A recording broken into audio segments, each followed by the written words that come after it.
MJV is a multinational consulting firm that helps Fortune 500 brands improve their innovation.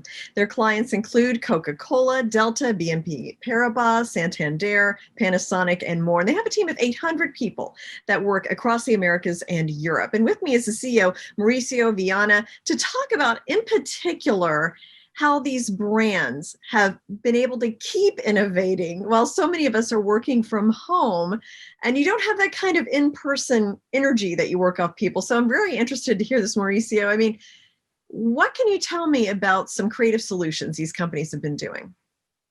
Sure. Well, first of all, thank you for having me here. So we're in a scenario of a pandemic, and because of the pandemic, we've seen an acceleration on the digital transformation within these companies. Things that would get done in potentially months, they're being done now in weeks. And when you think about the remote work helping out companies to innovate, I guess one of the biggest benefits of remote work is for you to be able to bring in people from all over the places, regardless of being physically present at the site where the project is happening. So for us, we've been able to leverage our resources that are the best resources that are in Europe, in North America, in South America, and bring them all together to work. So that's definitely one big advantage of working remotely. Okay.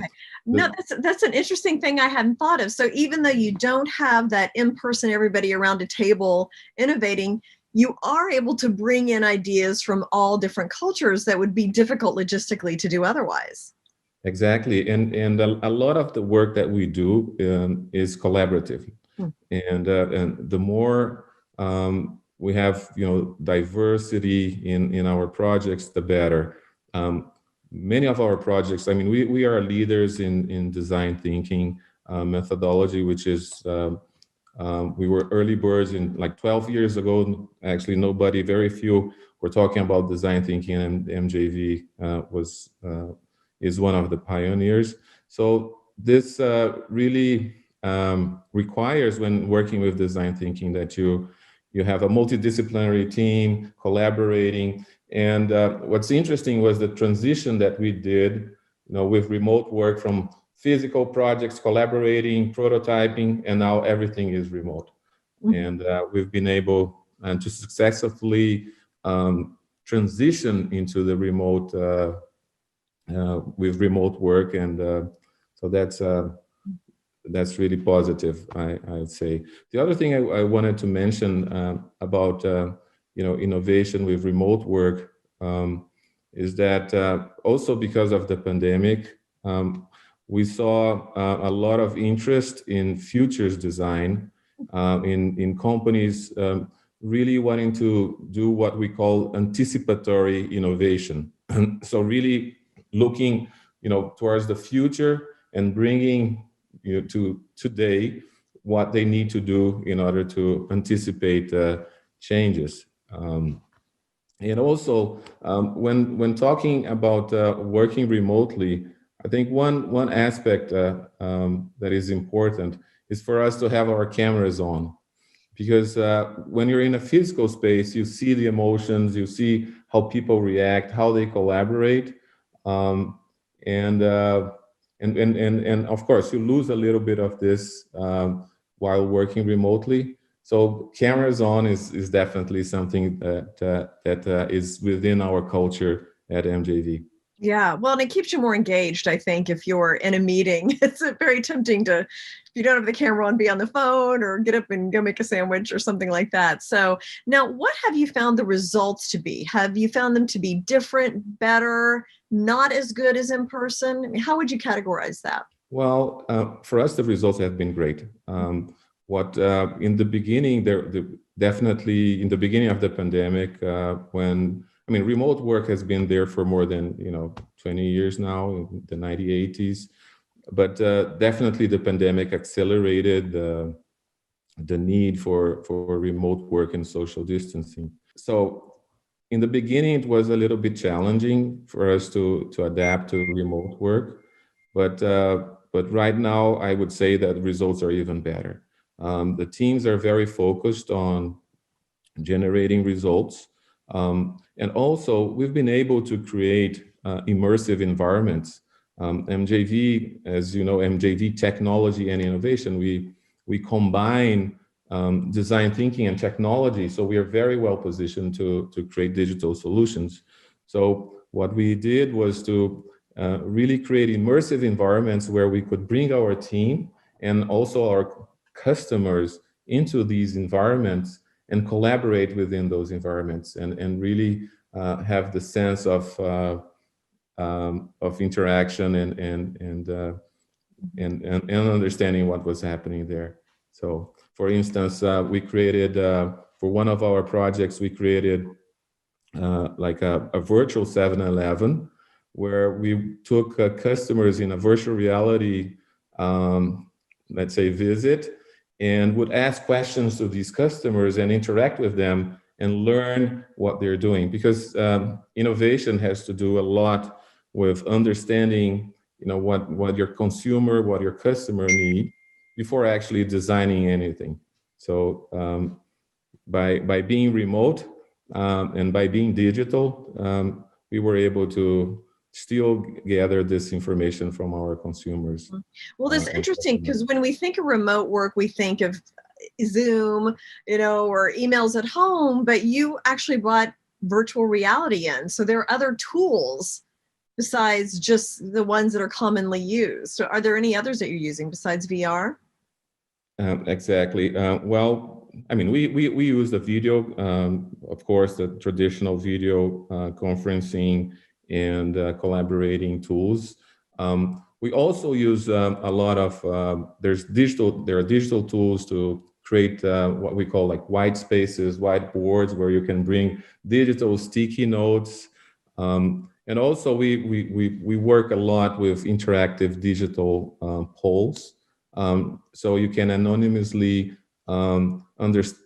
request, pull some information from the participants in a brainstorming session, for instance. Okay, very interesting. And then you mentioned briefly earlier about how businesses are kind of looking even at their design of their office a little different because of this. Can you go into more detail about how that might change? Well, this is a great point. I mean, we see many companies ranging from being 100% remote to being hybrid, and to actually going, all the way back to physical spaces. We do believe that a hybrid mode will be, the norm, because human beings still need, to interact and to socialize. However, I mean, we see that the benefit of remote work is huge, and so offices really will be a place where people will come in to socialize, eventually, train, learn something, from each other. But then the flexibility of remote work is here to stay. So no, I totally agree. I think people like that kind of flexibility in their schedule, and then coming in a couple days a week, you don't have to deal with the commute. Maybe your kids are home that day or something, you're able to work from home. So I think, what advice do you give to the companies that you consult with about how to adapt to the new way of working?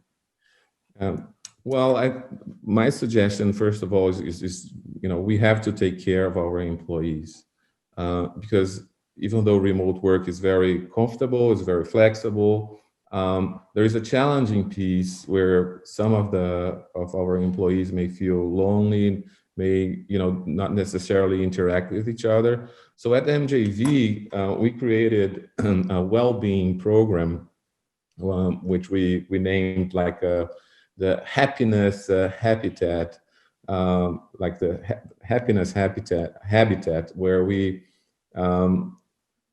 we created this environment and this platform where our employees would gather like on a weekly basis and interact with them and even talk about subjects that are not work related, because the serendipity that happens in a physical space needs to be recreated, when you're working digitally. Those are very important aspects for when thinking about innovation. Going to the coffee at the kitchen and bumping, with someone that you haven't talked for a while. Those are where the good conversations, the integrations among the company happens. So we created this virtual platform that really helped to improve employee morale, happiness, and it's actually a very, very important topic. Taking care of the mental health of our employees while working remote. Yeah, no, I can totally understand that. And I'm sure it helps with employee retention too, that they feel like they're included in the company and decisions. So it's good for the company also. It is. It is. I mean, it's, we talk about a circular economy. I mean, and this is like the circular economy of life. When you do good for people, it just comes back and everybody's happy. So. Okay, so Mauricio, final question. How do you see the workplace looking? Let's say when we've got this pandemic behind us, 2 years, we're kind of forgot about it a little bit as much as we possibly can. How do you see the workplace looking, and how will Americans and world, how globally, how will people work? Well, again, I think the workplace will be reduced. So you don't need those big offices. We bet more on the hybrid model, where, let's say, you would work remotely maybe 3-4 days a week and have 1 day of your week to meet with your team in presence. The other thing also I wanted to talk about is the how can companies create this culture of innovation when working remote. There's like 4 pillars really important for this. I think this, regardless of being at home or being at work, there are 4 pillars that are very important for companies to pursue when thinking in terms of remote innovation. Well, the first one is taking care of the culture. So companies really need to create a culture where you can allow mistakes. So mistakes are not punished. And also where you have a very clear vision of where you want to get.